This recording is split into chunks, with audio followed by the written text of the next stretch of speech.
Mesdames, Messieurs, peuple congolais, que faut-il attendre du festin de Denis Sassou Nguesso du 17 au 21 mars 2021?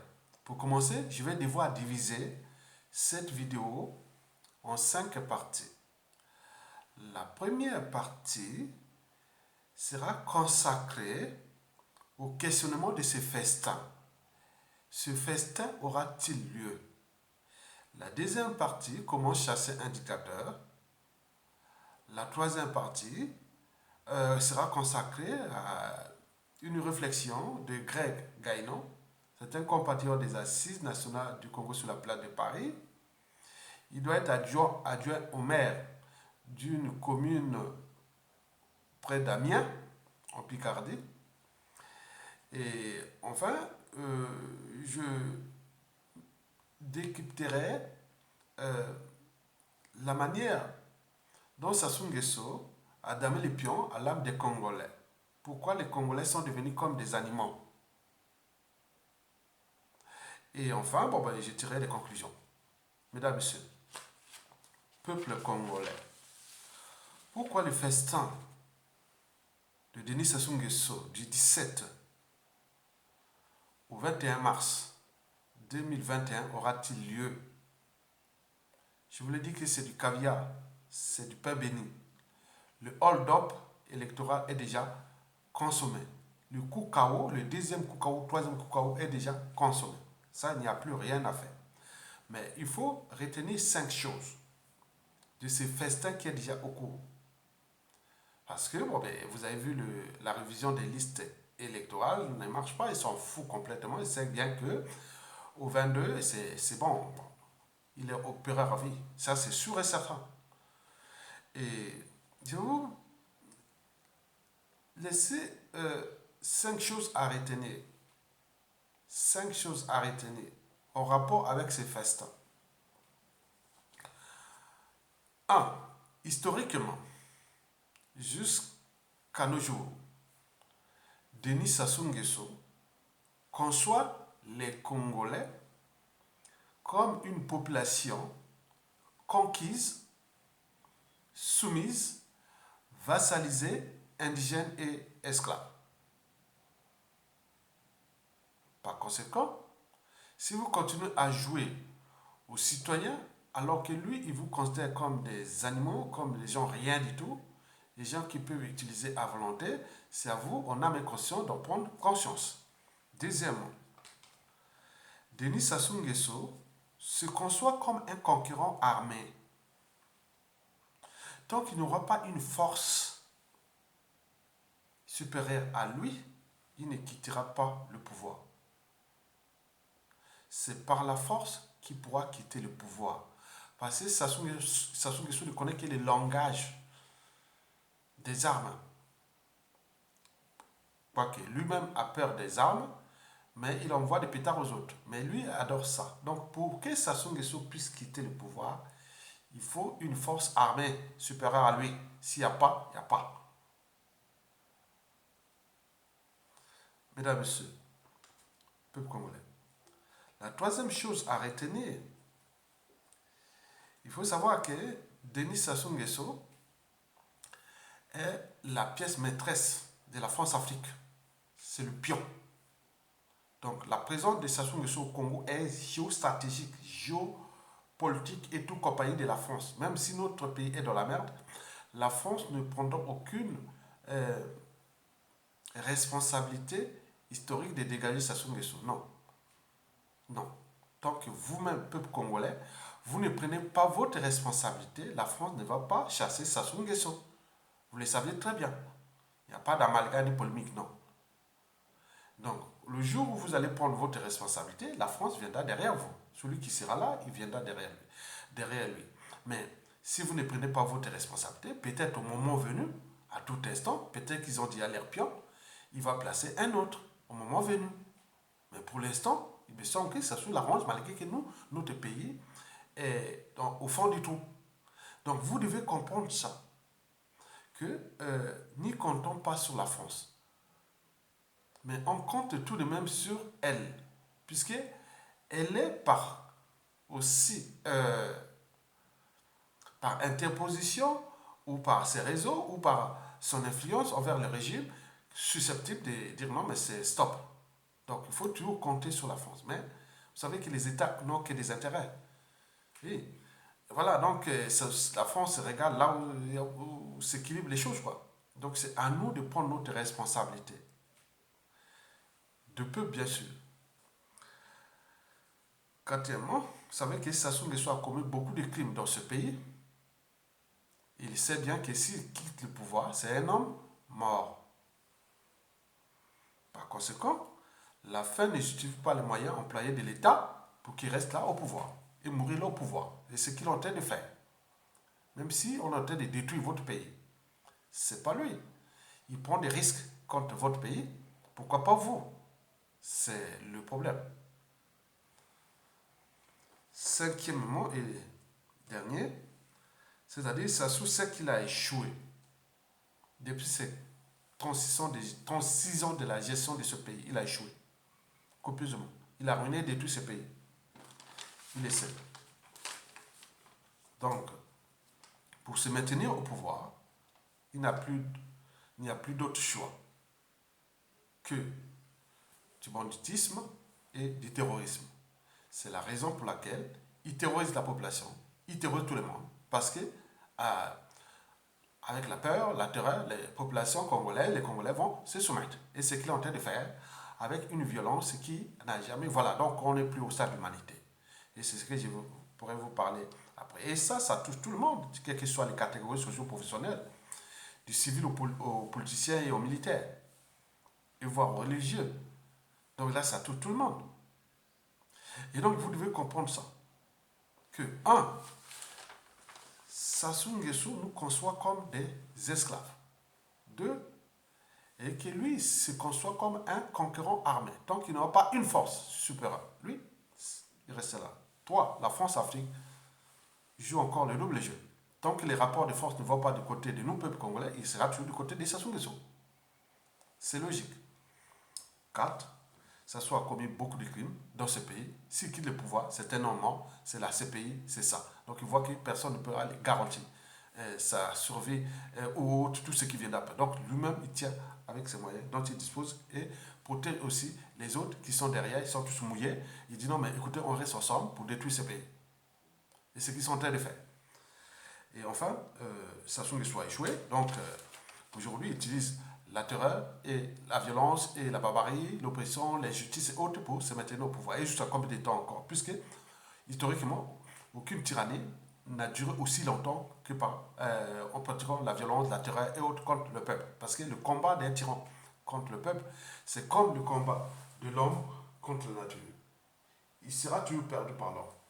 Mesdames, Messieurs, peuple congolais. Alors, comment chasser un dictateur? Bon, vous savez, vous ne pouvez pas chasser un dictateur par les élections. Parce qu'un dictateur n'organise pas les élections pour les perdre. Jamais. Historiquement, qu'un dictateur n'a organisé les élections pour les perdre. Non, jamais. Par conséquent, pour chasser un dictateur, il faut d'abord savoir qu'est-ce qu'un dictateur. Un dictateur, c'est un despote qui exerce le pouvoir de façon absolue, sans qu'aucune loi ni institution ne les limite dans les temps. Autrement dit, ça ne s'arrête pas et ça ne s'arrêtera jamais. Sauf, un, une insurrection populaire ou soulèvement populaire. Deux, un coup d'État militaire salutaire. Trois, une rébellion armée. 4. La mort accidentelle ou naturelle du dictateur. Décryptons d'abord le soulèvement populaire. Au vu de la situation géopolitique, sociopolitique et de l'état de mentalité, habitude de comportement des Congolais, je ne pense pas que le soulèvement populaire soit possible. Mais quoique, bon, peut-être la fin. La fin, ou je ne sais pas qu'est-ce qui va encore pousser les Congolais dans la rue, avec tout ce qui est Sassou Nguesso a essayé contre ce peuple. Parce qu'ailleurs, nous serons déjà dans la rue depuis. Donc nous sommes au fond du trou. Donc on ne peut pas se soulever. Donc il y a un souci. malgré les appels et tout ça là, au pays là-bas. Là, sous la problématique soulèvement populaire, elle n'est pas facile. Bon, on peut on dire désobéissance civile, on a essayé là, ça va pas aller loin. Ça va pas aller loin. Il faut le savoir. Rien du tout. Les gens vont dire, ah non, j'ai faim, j'ai ceci, les colporteurs de la haute, ils vont faire, ouais, il va s'arrêter là. Donc, deuxièmement, le coup d'État militaire salutaire. Là, le risque, c'est qu'on peut choper une nouvelle dictature, quoi. S'il y a un coup d'État militaire salutaire, ça peut être un coup d'État de palais, ça peut être un groupe de gens qui en ont marre, ils prennent le pouvoir, c'est pas pour les donner comme ça après. On peut choper une nouvelle dictature. Troisièmement, bon, c'est une rébellion armée qui peut être endogène ou préparée ou aidée par un pays étranger. C'est ce qui est arrivé souvent en Afrique. Les rébellions naissent des périphéries, des pays voisins, et après ils rentrent. Voilà. À défaut, c'est la mort naturelle ou accidentelle. Donc Sassou Nguesso doit avoir 80 ans. Et comme les gens là qui tuent les gens, qui massacrent leur peuple, ils sont bien soignés, bien saturés, il peut aller jusqu'à 100 ans. Donc nous pourrons le garder encore là jusqu'à 2040. Hein. Et donc vous voyez déjà que le pays est complètement détruit. C'est ça, l'unanimité est là. Le pays est complètement détruit. Plus on, on laisse le temps à Sassou Nguesso seulement, plus on détruit un pays qui sera ingouvernable. C'est-à-dire pour restructurer ce pays, il faudra une durée d'années énorme en fonction de ce qui pourra être des stabilités ou pas. Je dis comme une dictature a duré X temps pour reconstruire ce pays, il faudra la moitié de la durée passée par de cette dictature, pourvu qu'il y ait des esprits qui sont là pour avancer. Alors si la dictature a duré 36 ans, donc il faudra 17 ans pour reconstruire ce pays-là. Donc 17 ans, donc nous sommes en 2038. Si ça se tombe aujourd'hui.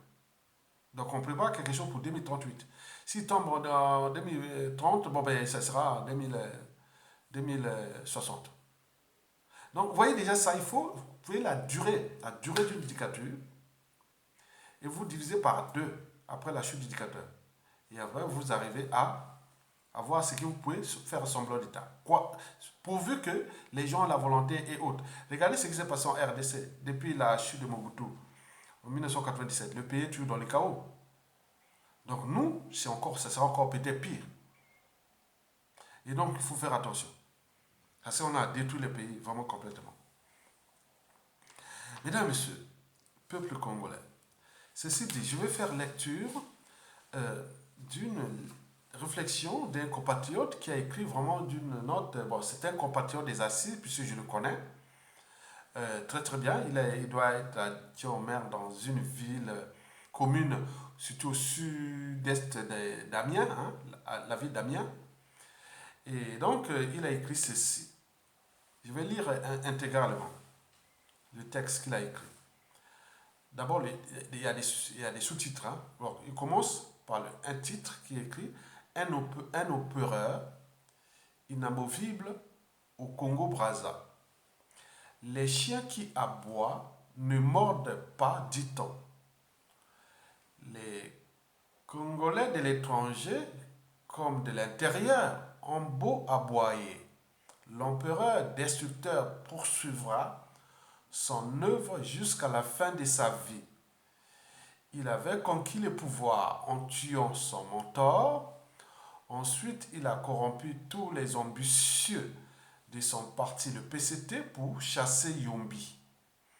Chassé par le peuple, en colère avec l'aide de la France, il est revenu en faisant l'usage des armes contre l'Issouba 5 ans après.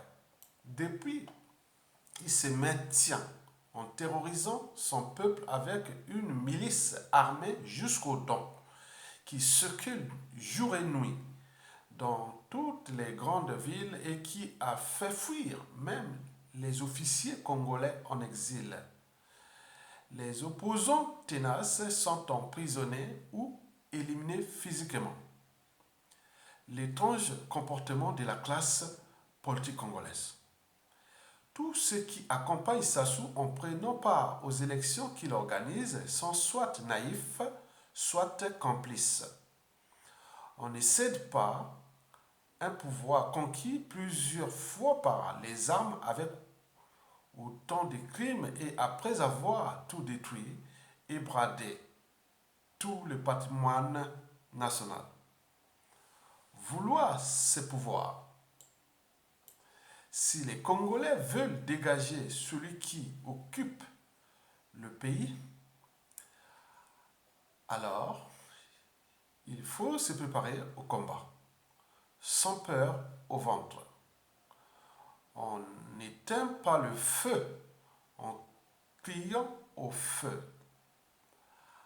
Avec une armée mal formée, des officiers qui ont obtenu des grades en faisant allégeance au pouvoir du dictateur et qui aboient partout, des intellectuels qui crient à la division du pays face à leur peur d'affronter Sassou et qui les narguent avec grand plaisir. Le Congo devenu empire le restera aussi longtemps que ses prédateurs seront au pouvoir. Ni nos cris, ni nos pleurs, ni nos dénonciations, ni nos morts n'apporteront aucun changement au Congo si on ne prend pas le courage pour l'affronter avec les armes. Quand on veut, on peut. L'homme n'aurait jamais mis son pied sur la lune, eh bien oui, sans volonté ni détermination. C'est Gaïno. Voilà, je vais laisser ce texte-là en bas de la vidéo. Vous allez voir. Bon, merci. Bon, merci Greg. Maintenant, mais je veux savoir maintenant comment Sassou Nguesso a pu-t-il damer l'âme des Congolais, c'est-à-dire les Congolais sont devenus comme des animaux. En réalité, pourquoi et comment Denis Sassou Nguesso est-il parvenu aux frontières d'humanité des Congolais? D'abord, pourquoi? Quand on parle des frontières d'humanité, on pense tout naturellement aux frontières de la dignité, c'est-à-dire de la dignité humaine. On est donc aux frontières de l'humain et de l'animal, c'est-à-dire à la limite entre l'humain et l'animal. Dans la chaîne d'évolution, si on pouvait voir la limite qui est là, la limite entre l'homme et l'animal, il y a ce qu'on appelle la dignité. La dignité, c'est très important. Donc, si vous n'êtes plus digne, vous êtes du côté du stade animal. Si vous êtes digne, c'est là. Donc, les animaux, depuis les animaux inférieurs jusqu'aux gros primates, dans les chimpanzés ou comme les gorilles, c'est là, la frontière est là. Mais nous, quand on franchit cette frontière-là, on passe au stade d'humanité. Donc, ça peut commencer, il y a des gens qui sont de comportements sauvages, barbares, il y a l'esclave, il y a l'indigène et les citoyens. Donc, on peut les dire, mais dans le côté humain, nous avons ce qu'on appelle la dignité. À la différence des animaux, c'est quoi la dignité humaine? En fait, nous avions 5 caractéristiques majeures de la dignité humaine. 5 caractéristiques majeures de la dignité humaine. La première caractéristique majeure de la dignité humaine que je vous définis ici, c'est l'intimité. Privé de l'intimité, l'homme perd sa dignité et même une part d'humanité. Or, Sassou Nguesso s'en est abusé de tout ce monde-là. Donc, depuis Marine Wabi jusqu'à nos jours, il s'est abusé de tout ce monde-là. De leurs femmes, de leurs filles, de leurs tout, c'est abusé. Or, on a besoin de votre intimité, donc vous perdez votre dignité, donc vous devenez indigne, vous avez perdu votre part d'humanité. Et c'est la raison pour laquelle, pour damer le pion aux Congolais, on abuse de leur part d'intimité. Et donc, si les gens ne comprennent pas ça, parce qu'entre eux, ils se connaissent. Les enfants, petits-enfants de ces gens-là, ils se connaissent. Mais donc, devant Sassou Nguesso, ils sont un peu affaiblis, quoi. Ces hommes politiques, classe politique, tous ces gens-là, ils sont affaiblis. C'est Sassou, il connaît l'intimité, comme je vous l'ai dit. Deuxième caractéristique de, de la dignité humaine, c'est la honte. Oui, on a honte de quelque chose. Quand vous voyez, par exemple, quand vous êtes régulièrement humilié, par exemple, l'humiliation est totale. L'humiliation des Sassou envers le peuple congolais est totale. Donc c'est comme si on a perdu la honte. La honte, c'est que c'est les humains. Si on n'a plus honte, donc il y a quelque chose qui ne va pas. Là, quelles que soient les institutions, les administrations, la classe politique, le peuple et tout ça, bon, même le problème de l'eau potable ou les éminements vitaux, on doit avoir honte qu'on ne peut pas vous priver de l'eau potable, on ne peut pas vous faire ça. Donc, vous n'avez même plus honte de vos conditions de dignité, de tout ça. On n'a plus honte. Donc, nous partons de l'intimité, nous arrivons à la deuxième caractéristique majeure, la honte, mais n'oublions pas la troisième caractéristique majeure de la dignité humaine qui nous différencie des animaux. Ce sont des principes. Même si l'âne est l'animal le plus têtu, hein, quand vous pouvez pousser l'âne, il refuse. Peut-être qu'il a aussi sa part de principe. Non, je ne veux pas. Mais nous, les principes, c'est ce qu'on dit. Non, mais moi, je préfère vivre pauvre et digne ou libre et digne. Les principes qu'on dit, non, mais je ne peux pas accepter l'inacceptable, l'intolérable. Non, ce n'est pas possible. Mais quand les gens sont en train d'accepter l'inacceptable, l'insupportable et autres, on se demande, est-ce qu'ils sont encore des humains? On dit non, Sassou a damé l'âme des Congolais. On ne peut plus se révolter, on ne peut plus, voilà, vous avez compris. Donc la quatrième et avant-dernière caractéristique, c'est la liberté. Privé de liberté, l'individu n'est plus digne, n'est plus dans les côtés humains. Parce que c'est l'animal, l'instinct commande. L'animal obéit. L'animal est l'incarnation d'une totale servitude à la nature. Donc on ne peut parler de liberté que pour un être qui s'est affranchi du déterminé naturel. C'est-à-dire de oser dire ce que je veux ou je ne peux pas, oui. Donc si tu n'es plus libre, privé de liberté et de dignité, vous devenez esclave.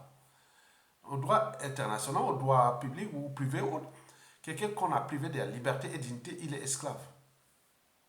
Ou indigène, on peut dire. Donc nous sommes des indigènes de Sassou Nguesso aujourd'hui. Il en abuse. Mais après lui, combien d'autres victimes? Cinquième et dernière caractéristique, c'est le sang de l'honneur. Donc, si vous n'avez pas le sang de l'honneur, ah ben oui, mais non, le déshonneur. Vous êtes dans le déshonneur. Comment vous allez faire les projets des sociétés et être opposant et autres au moment où vous êtes dans le déshonneur total? Donc, on se retrouve avec des gens qui ont perdu leur intimité, ils n'ont plus la honte, ils n'ont même plus de principes, ils sont plus libres, et tout compagnie. Voilà la situation où on se trouve au pays, avec Sassou Nguesso. Donc, quelque part, nous sommes désormais aux frontières, comme on appelle, de l'humanité, aux frontières de l'humanité. Et c'est pas bien. Oui, pour les démontrer, il faut déjà observer ce qu'on a dit depuis. Les Congolais ne savent plus les limites de l'inacceptable, de l'intolérable et de l'inadmissible. Bref, ils ne savent même plus fixer les frontières de la dignité humaine. Par exemple, quand on les appelle à se révolter contre Sassou Nguesso, même pour l'eau potable, même pour ceci, eh bien oui, ils ont peur qu'ils viennent les massacrer. Ils viennent de les tuer. Mais à côté, ils les tuent à petit feu. Ils meurent à petit feu. Je vous l'ai dit que 2020, nous avons perdu déjà dans Brazzaville plus de 10 000 à 15 000 personnes sont mortes déjà à Brazzaville, sans se révolter. Vous ne voulez pas vous révolter, tant mieux. Or, est-ce que si nous étions dans la rue en 2020, à Brazzaville, est-ce que Sassou aurait tué 15 000? Brazzavillois? Non. Là, ils sont en train de mourir tout seuls, des conditions de vie indignes. Parce que quand on fait la pyramide des âges, les vieux, il n'y a pas beaucoup à Brazzaville. Et pourquoi les gens meurent comme des mouches? Parce que les conditions de vie sont indignes. Mais on ne veut pas se manifester, on ne veut pas se révolter parce qu'il va nous tuer. Et ça rend le dictateur parce qu'il a damé les pions avant. Donc les gens peuvent faire mourir à petit feu que d'aller se révolter contre Sassou Nguesso et le chasser. Vous avez tout compris. Au Congo, si tu parles, tu meurs. Si tu ne parles pas, tu meurs. Alors, parle et meurs. Je ne sais pas. Si tu ne te révoltes pas, tu meurs. Si tu te révoltes, tu vas dire on va te massacrer. Mais vas-y, puisque ça revient tout de même. Donc tu peux faire mourir chez toi, tranquillement, sans aller. Et comme on voit les jeunes qui sont en train de se battre dans les rues, les Brazzaville, les bébés noirs, les milices là qui sont en train de terroriser la population, au lieu de prendre cette jeunesse là, aller attaquer celui qui a votre problème, et ils sont en train de se battre, entre eux. Défouler leur énergie, libérer leur énergie entre eux. Mais c'est quoi cette jeunesse? Alors qu'ailleurs, les jeunes ils affrontent le pouvoir. Toute cette énergie qu'on voit, les bébés noirs, les katakata ou les kuluna ou tous ces arabes, ou je ne parle pas d'arabes ou américains, ils ont mis les milices là-bas, des petits criminels, on les appelle, ils ont donné les noms des gangs. Des gangs, il y a un gang qui s'appelle les arabes, d'autres ils appellent les américains, on avait les bébés noirs et tout ça, donc on tient ça pour on tient la terreur à Brazzaville et dans les grandes villes. Alors que c'est Sassou qui tire les ficelles derrière. Mais il suffit que Sassou dégage, c'est fini. Les petits là sont récupérés, ils sont mis dans le circuit de rééducation, on récupère nos enfants. Mais là, ils sont en train de faire, au lieu d'aller se battre, parce que ces enfants-là, ils seront vraiment, oui, avec les gardes du pouvoir là, ils ont tous les moyens de les attaquer. Ils se battent entre eux. Vous voyez déjà ça, c'est un peu les conséquences de cette, de ce que Sassou Nguesso a fait des Congolais. Donc il a damé l'âme des Congolais. Donc nous sommes là répartis au stade animal. Ce n'est plus bon, on ne sait plus se révolter. On ne sait même plus fixer qu'est-ce qui est bon, précis, voilà. Donc ce qui est un peu plus, voilà. Donc là, c'est pas possible. Et après Sassou Nguesso, combien d'autres victimes? C'est ça, parce que c'est tous les questionnements. On se demande pourquoi Sassou a-t-il fait ça, mais pourquoi nous ne sommes pas capables de le faire. Mais non, la question qu'il faut se poser, pourquoi ça a été si facile pour Sassou Nguesso d'y parvenir aux frontières de l'humanité des Congolais et après lui? Bon, pour l'instant, la situation est là, mais je pense déjà à l'avenir, puisque le futur, c'est tout simplement le passé et le présent qu'on ignore. Donc je suis en train de penser déjà à l'après Sassou Nguesso, qui est inévitable, parce que toute dictature a durée de vie limitée. Toute chose a toujours un départ et un terminus. Et enfin, il faut se le dire à tout le monde que le peuple a toujours raison, il a toujours les derniers mots et les derniers jugements. Mesdames et messieurs, peuple congolais, en pensant d'ailleurs au peuple dont Sassou Nguesso a damé les pions, il les a transformés comme des animaux, parce qu'on n'est plus au stade d'humanité. On ne connaît même plus qu'est-ce que la liberté, la dignité. Et donc, nous devons penser déjà à l'après. L'après, c'est-à-dire, nous, on ne peut pas vivre ou vivre une vraie démocratie avec un peuple aux frontières de l'humanité. Le peuple congolais, là, aujourd'hui, là, un peuple d'ignorants, affamé, brutalisé, terrorisé, divisé, traqué, terrorisé, traumatisé, tout compagnie. On ne peut pas vivre une démocratie avec ce peuple-là, non. D'où l'intérêt de l'éducation qui pourra venir aussitôt après la chute de Sassou, là. Le paquet. L'éducation citoyenne, d'abord en termes de la raison, de l'esprit critique, de la conscience et de la transmission des valeurs de liberté, de dignité, de justice et du but même de la condition humaine, sociale et voire existentielle. L'éducation, enfin, en termes de droits et de voix du citoyen, du Congolais, aujourd'hui et demain, de désobéir, de résister et de se révolter contre l'injustice, l'oppression et la barbarie. Mesdames, Messieurs, peuple congolais. Au final, bon, je voulais vous dire simplement que vous devez comprendre que nous avions ce problème-là, ça soit à damer les pions à l'âme des Congolais. Par tout ce processus qui, les enfants, petits-enfants, tous ceux qui sont encore en vie, puisqu'on a massacré, hein, il en a abusé de ceux qui l'ont aidé, accompagné, ramené au pouvoir et tout ça. Il en a abusé d'eux. Il a damé le pion à ces gens-là. Il a damé l'âme de ces gens-là. Ils ont abusé de leurs enfants, mais ce sont ces enfants et autres qui, dans leur âme et conscience, disent non quand même, ce pays-là, il se retrouve dans la situation où il se trouve, le peuple-là, dans la situation où il se trouve, en partie, ce sont nos parents, nos grands-parents. Tous ceux qui, à un moment ou l'autre, étaient aux affaires au Congo politique des années 60, 70, 80 et autres, jusqu'à nos jours. Donc c'est eux, dans leur âme et conscience, ils disent non, mais écoutez, comment nous avons pu, nos parents ont pu laisser faire. Et là, ils se sentent tués, tellement qu'ils ont honte. Ça pèse, hein, les noms de points qui sont en rapport avec Sassou Nguesso. Ça pèse, hein. Et donc, je vous demande aujourd'hui de ne plus jouer aux émotions au-dessus de la raison. De ne plus jouer à l'appartenance au-dessus de l'intérêt général. Quand on a un bien commun qui représente les destins de tout le monde, mais si vous laissez les émotions au-dessus de la raison, l'appartenance ou la tribalité ou le tribalisme et tout ça au-dessus de l'intérêt général, on voit bien ce qu'on a chopé. Quelqu'un, le risque est fatal. On a chopé Sassou Nguesso. Mais après, là, on peut encore choper quelqu'un d'autre qui sera peut-être pas contre le peuple, mais il peut être quelqu'un qui va s'acharner sur les Sassou et les Nguesso avec les moyens de l'État. Comme l'utiliser les moyens de la violence, de la terreur, de la chasse à l'homme et tout. Donc c'est ça les dangers. Les dangers est là. Je vous parle parce que je suis un visionnaire. Je ne sais pas de nous quelles sont les hypothèses, les scénarios, les trucs.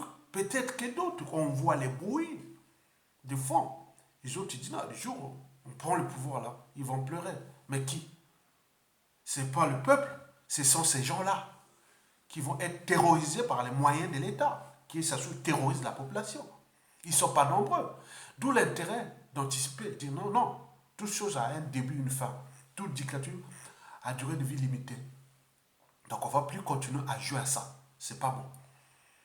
Arrêtons Sassou Nguesso pour sauver sa famille, son clan, sa tribu et tout autour. Parce que le pouvoir de Sassou n'est pas une loi naturelle. C'est accidentel.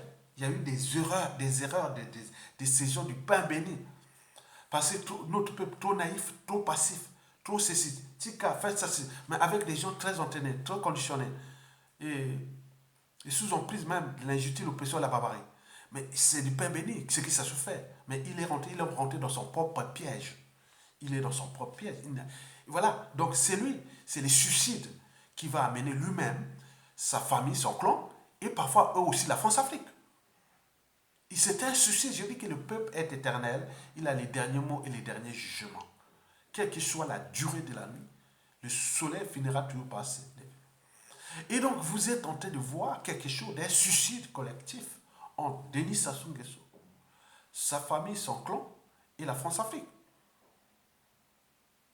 Puisque les moyens sont là, donc c'est à nous de reprendre comme le texte de Greg Gainon. Bon, il faut le plan B, C, D. On ne va pas laisser Sassou Nguesso continuer en 2021, nous narguer comme ça. Non. Trouvons maintenant le plan A, B, C, D. Sachant qu'un dictateur ne peut que quitter le pouvoir, soit par la mort naturelle ou accidentelle. Est-ce que nous voulons laisser Sassou-là en train de nous narguer dans un pays qu'il a ruiné et détruit, tout au long de 2021? Il peut partir par une insurrection, mais semble que la situation, eh oui, la peur envers Sassou est imaginaire. Est imaginaire. Les gens préfèrent mourir à petit feu au lieu de... Donc on peut mettre les gens de la rue. faisons la comptabilité que nous sommes en fin janvier 2021. Il y a déjà peut-être à Brazzaville, il y a 500 morts qui sont morts des conditions de vie indignes. Donc d'ici la fin de l'année, à Brazzaville, on va trouver les mêmes proportions, 15 000 morts. Est-ce que si en mars ou en juin, on met les gens dans la rue et tout ça, est-ce que ça soit massacrer 15 000 personnes avec cette liste-là? Non.